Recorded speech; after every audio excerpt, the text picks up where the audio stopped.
After tomorrow, you're not part of this family anymore. My son's fiancée whispered those words the night before their wedding. I stayed home the next day, shattered. By noon, the wedding had completely fallen apart, and the reason why left everyone stunned. Don't miss a single beat of this story. Subscribe, like, share with someone who loves gripping stories, and drop your thoughts below. My 10 p.m. stories. One story every night at 10 p.m. I thought the night before my son's wedding would be magical. After 27 years of raising Daniel alone through double shifts at the hospital cafeteria, skipped vacations, and stretched dollars, his wedding felt like proof I'd done something right despite everything. That evening, I stopped by the rehearsal dinner venue carrying a scrapbook I'd spent weeks creating.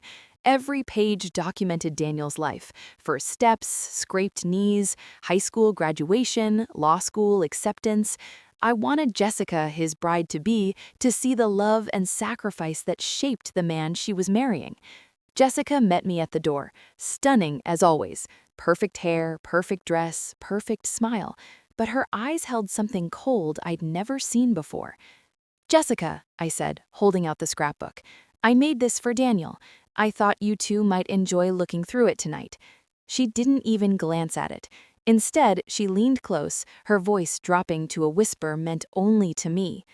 "After tomorrow," she said, lips curling into the faintest smirk, "you're not part of this family anymore."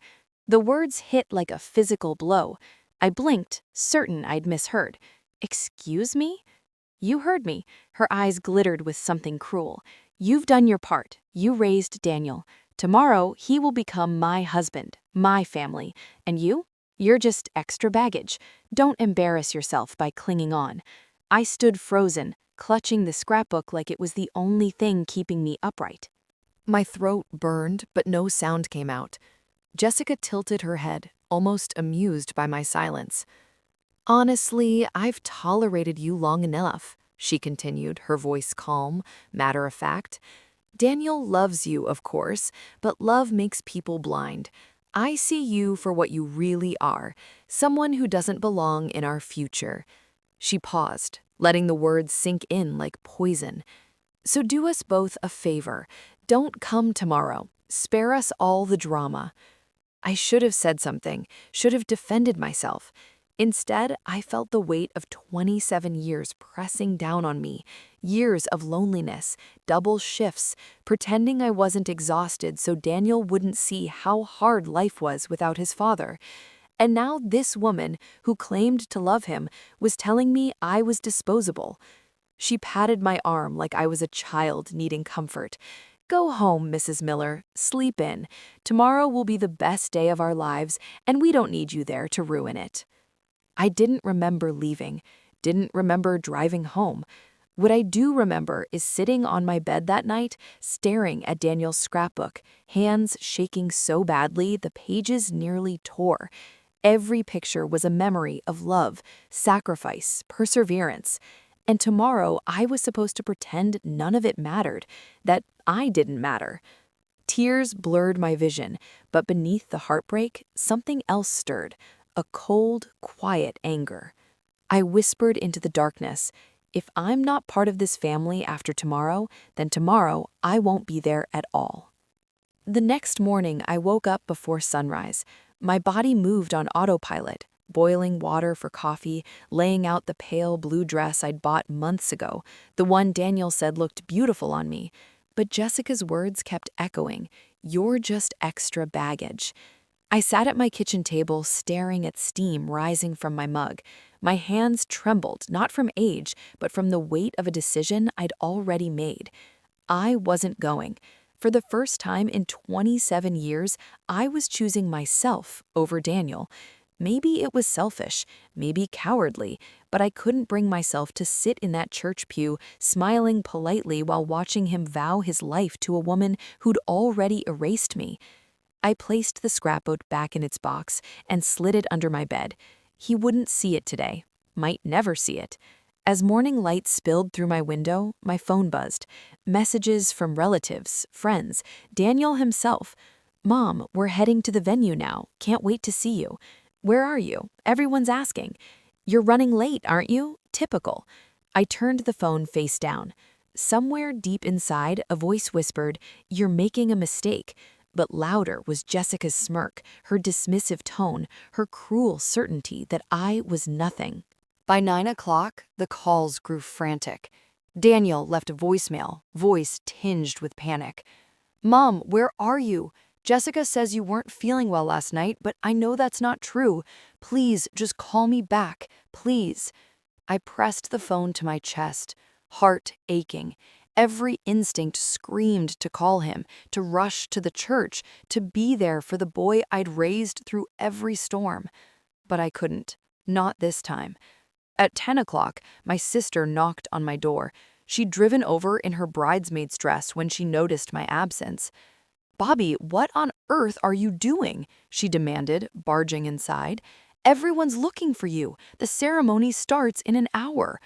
I shook my head slowly. "I'm not going." Her jaw dropped. "Not going? Are you insane? Your only son is getting married. He's marrying someone who told me to my face that I'm not part of his family anymore." My voice cracked. "She doesn't want me there, so why should I go?" My sister's anger faltered, replaced by disbelief. "Jessica said that?" "Last night, looked me in the eye and said it." She sank into a chair, speechless. For a long moment, only the wall clock ticked. Finally, she whispered, "Oh my God." I nodded. "I won't sit there like a fool pretending I belong." She pressed her hands over her mouth, torn between anger and pity. "But Bobby, if you don't go, people will blame you. They'll say you abandoned your son on his wedding day." I let out a bitter laugh. "Then let them." At 10:45, I watched from my front window as neighbors climbed into cars, dressed in suits and gowns, heading to the church. My car keys sat untouched on the counter. When the church bells began ringing at 11 o'clock, I sat in silence, staring at the scrapbook hidden under my bed. That should have been the end of my story, a mother too broken to stand by her son on the most important day of his life. But by noon, the first call came. It was my sister again, voice shaking. "Bobby," she whispered, "the wedding? It's not happening." My breath caught. "What do you mean it's not happening?" "Jessica," her words tumbled out, half choked, half disbelieving. "Oh God, Bobby, you need to hear this. You need to sit down." "Tell me," I demanded, gripping the phone. "Jessica is lying." Jessica found out the truth. Minutes before the ceremony, Jessica's been— She paused, voice breaking. "She's been lying about everything." My knees buckled. I sank onto the couch. "What truth?" She exhaled shakily. "Jessica is cheating on him. With her boss. For months." The room spun. "What?" "There are photos, Bobby. Her neighbor sent them to Daniel's best man. They're from 2 weeks ago. Jessica and her boss at some hotel. Mark showed Daniel right before the ceremony. He lost it." My hand flew to my mouth. "Oh my God." "It gets worse," my sister continued. "Her maid of honor got drunk and let something slip. Jessica's family is bankrupt, Bobby. They pushed her into this marriage because Daniel's about to make serious money as a lawyer." My sister's voice dropped to barely a whisper. "There was a prenup. Jessica's father drafted it himself. If Daniel signed it, half of everything he earned for the next 10 years would have gone into accounts controlled by Jessica and her father." I felt sick. It was never about love. Never. It was a business transaction, and when Daniel confronted her in the bridal suite with the photos, she paused. "Bobby, he called off the entire wedding, walked down that aisle, and told everyone the ceremony was canceled, said Jessica had betrayed his trust." Tears streamed down my face, not from sadness, but from vindication, from relief, from the realization that my son had finally seen the truth. Jessica's family is losing their minds, my sister continued. Her mother's screaming about wasted money, her father's threatening lawsuits. And Jessica? She laughed bitterly. Jessica's trying to blame you, saying you poisoned Daniel against her. Of course she was, because people like Jessica never take responsibility. Where's Daniel now? I asked quietly. He's looking for you. He knows you didn't show up. He's worried sick. I closed my eyes, feeling the weight of the morning lift slightly. Tell him I'm home. Tell him I love him, and tell him I knew. You knew? Not about the affair, but I knew she was wrong for him. I just didn't know how to make him see it without pushing him away. My sister's voice softened. You did the right thing, Bobby. By not showing up, you forced the truth into the light. Stay with me. This story is just getting darker. Subscribe now and don't miss the rest of tonight's tale at 10 p.m. For the rest of that day, my phone didn't stop buzzing. Friends, neighbors, distant relatives, all calling, texting, sending links to social media posts about the canceled wedding. One headline read, "Law student calls off wedding minutes before ceremony after fiancé's secret affair exposed." But another, more venomous post caught my eye. "Mother-in-law sabotages wedding, tears family apart." My stomach dropped. Jessica's family was already rewriting the story. By evening, whispers had spread that I was the reason the wedding never happened, that I'd fed Daniel lies about Jessica, that I'd convinced him not to go through with it. It was absurd. Daniel had seen the photos with his own eyes, but lies travel faster than truth, and Jessica's parents were masters of manipulation. Jessica herself posted on social media a photo of her and her ruined wedding dress, mascara streaking her cheeks, with the caption, "Some people just can't let go. Some mothers don't know when to stop." The comments flooded in, strangers offering sympathy, friends demanding to know what kind of mother ruins her son's happiness. I wanted to scream. I wanted to shout the truth from the rooftops, but Daniel begged me not to engage. "Mom, don't stoop to her level. Everyone close to us knows what really happened." But the problem was, not everyone close to us knew. Some believed her. Even people I'd known for years asked, "Bobby, did you really tell Daniel not to marry her?" It cut deeper than I expected. 2 days later, I received a letter, a legal letter. Jessica's family was threatening to sue me for defamation, for emotional damages, even for interference with contractual relations. I stared at the paper, hands trembling. Interference with contractual relations? What did that even mean? I brought it straight to my friend Linda, who worked at a law office downtown. She skimmed it and shook her head. "This is intimidation, Bobby. They're trying to scare you. Interference with contractual relations is just a fancy way of saying you ruined their financial plan, which, by the way, isn't even a legal argument in this case." "Financial plan?" I echoed. Linda set the papers down. "Bobby, didn't you know? Jessica's family is bankrupt. Her father lost millions in failed investments. They needed her marriage to Daniel to stabilize their finances. That prenup, it was written to protect them, not Daniel." My blood ran cold. So it had never been about love, not even for a second. It was about money, control, security. And when I refused to show up to the wedding, Jessica had taken the perfect opportunity to shift the narrative. She couldn't be seen as the greedy, unfaithful fiancé, so she painted me as the bitter, controlling mother. It was brilliant, cruel but brilliant. For the next week, the harassment didn't stop. Anonymous messages flooded my inbox. "Monster, jealous old hag, you ruined your son's life." And Jessica's family wasn't done.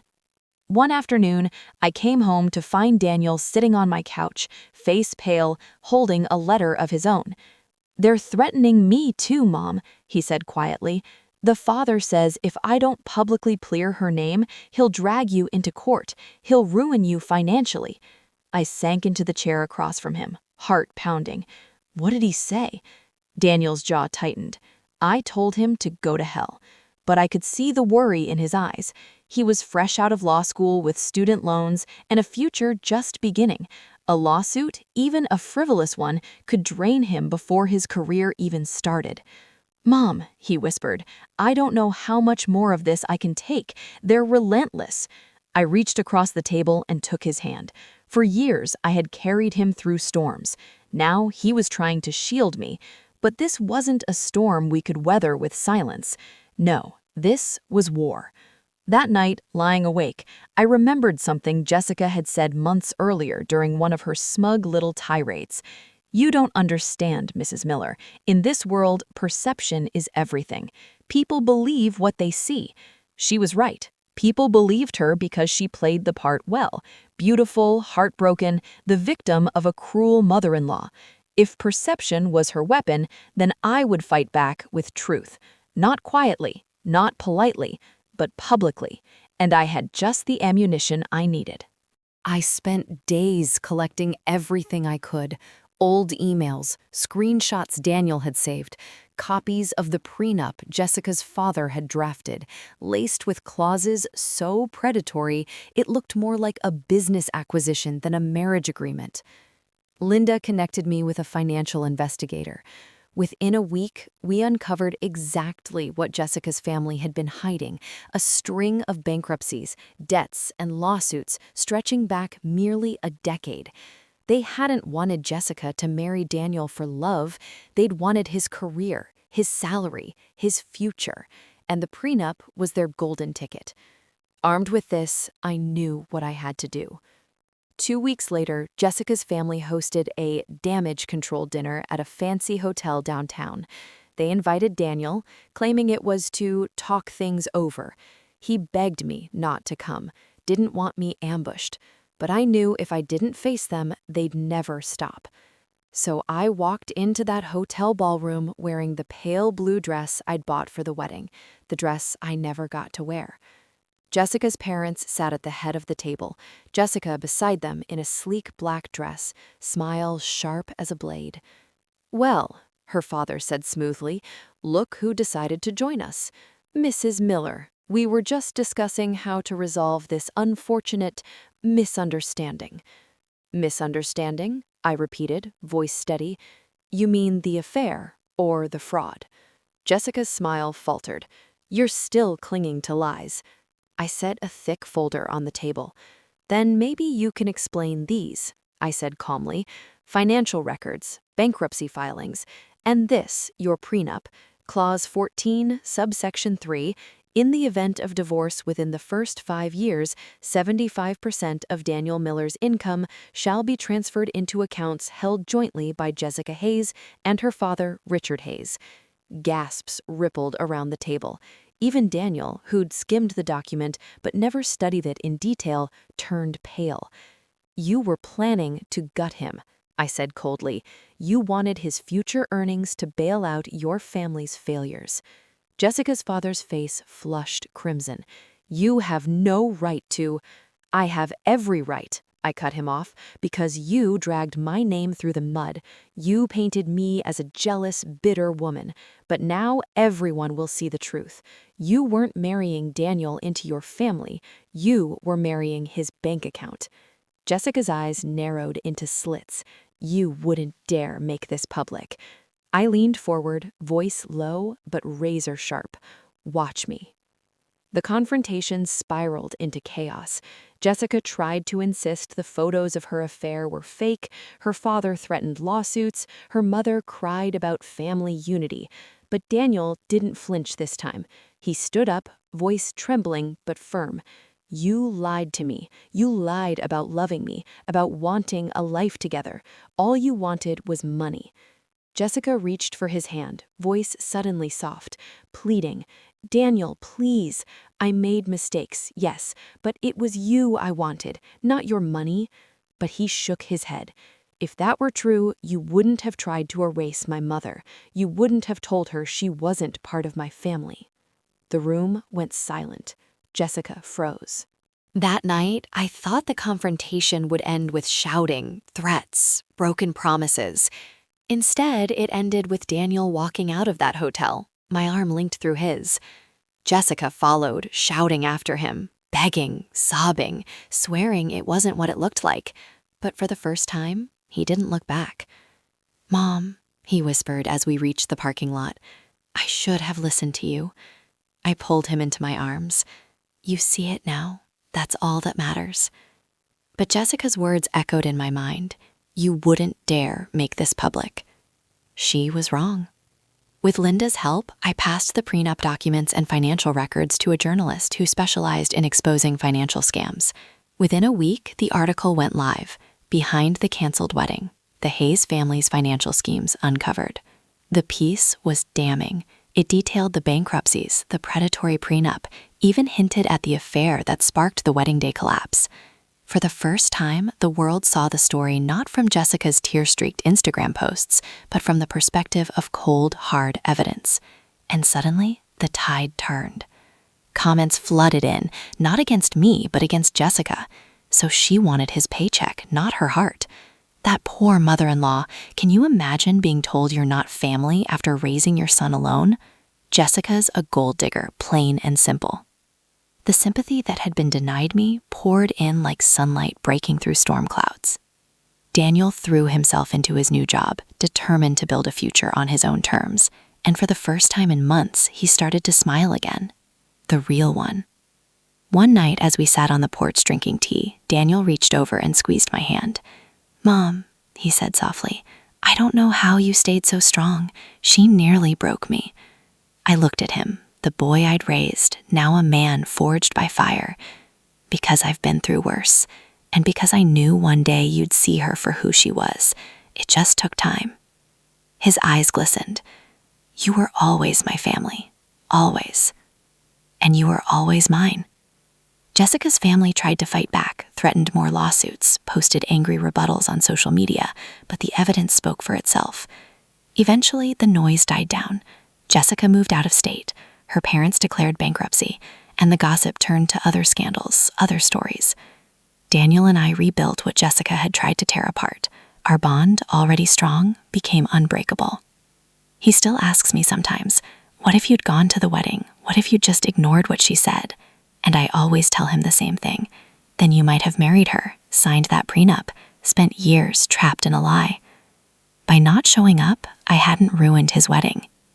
I'd saved his life. Some people say I should forgive Jessica, that holding grudges is toxic. But this isn't about grudges. It's about boundaries, about knowing your worth, about refusing to be erased. Jessica wanted me gone. Instead, she's the one who disappeared. And Daniel, he's still here, still mine, still the boy I raised, now the man I'm proud of. Some betrayals teach you who people really are beneath the masks they wear. Jessica wanted to erase me from my son's life, but her own lies destroyed her instead. I learned that staying silent isn't always strength. Sometimes speaking the truth is the bravest thing you can do. If this story touched you, stay with me for the next one. Subscribe, like, share it with someone who would feel it, and leave your thoughts in the comments. My 10 p.m. stories, one story, every night at 10 p.m.